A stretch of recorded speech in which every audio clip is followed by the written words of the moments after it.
PoK, Pakistan occupied Kashmir, जिसे पाकिस्तान ने illegally occupy कर रखा है, उसे भारत के काफी सारे मिनिस्टर्स अब ओपनली इंडिया का हिस्सा बताते हैं।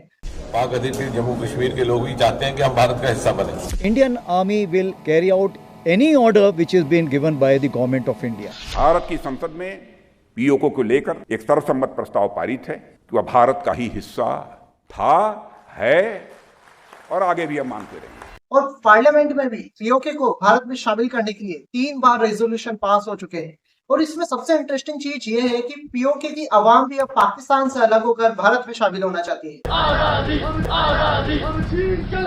लेकिन क्या ऐसा सच में हो सकता है, और अगर हाँ तो कैसे? इन्हीं सब सवालों के जवाब हम इस वीडियो में जानेंगे। तो इस वीडियो को कंप्लीट देखिएगा ताकि आपको पूरी इंफॉर्मेशन मिल सके। अब भारत में पीओके को शामिल करने के 3 तरीके हैं। इसमें सबसे पहला तरीका है इन्वेजन, जिसमें भारत मिलिट्री एक्शन लेके पीओके को अपने अंडर में ले ले और जैसे यूएन ने कहा था वहां पर वोटिंग कराए और उसके बेसिस पे डिसीजन ले। लेकिन इसमें सबसे बड़ी दिक्कत यह है कि अभी हाल ही में एलओसी यानी कि इंडिया पाकिस्तान बॉर्डर पर चाइना ने अपनी सोल्जर्स को तैनात किया है।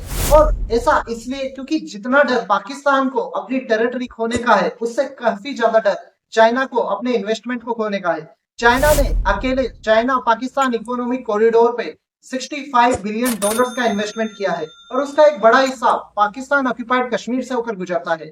और चाइना ये बात काफी अच्छे से जानता है कि पाकिस्तान आज इस कंडीशन में नहीं है कि चाइना के लोन को पे कर सके।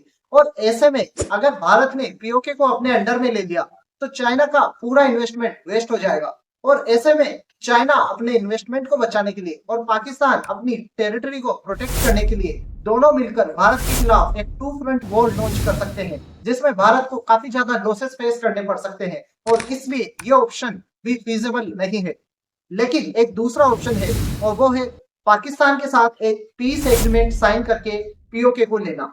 1867 में रशिया और यूएसए के बीच में ट्रीटी ऑफ सेसेशन हुआ, जिसमें $7.2 मिलियन देकर यूएसए ने रशिया से अलास्का को खरीद लिया। पाकिस्तान की जो इकोनॉमिक कंडीशन है उसको देखते हुए भारत भी पाकिस्तान को एक फाइनेंशियल ऑफर दे सकता है और बिना किसी वॉर के पीओके को भारत में शामिल कर सकता है।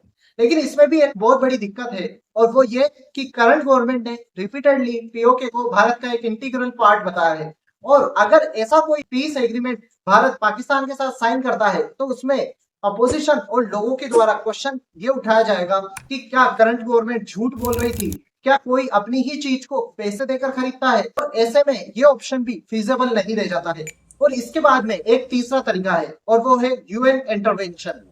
भारत पीओके के मुद्दे को इंटरनेशनल स्टेज जैसे कि यूनाइटेड नेशंस पर उठा सकता है और ये हाईलाइट कर सकता है कि पीओके को किस तरीके से पाकिस्तान ने इलीगली ऑक्यूपाई कर रखा है। और ऐसे में भारत को एक डिप्लोमेटिकली अपर हैंड भी होगा और ये इशू बातचीत के जरिए रिजोल्व भी कराया जा सकता है। और क्योंकि भारत की इंटरनेशनल लेवल पर इमेज बढ़ती जा रही है और पाकिस्तान की गिरती जा रही है, तो भारत को बाकी देशों का भी सपोर्ट मिल सकता है।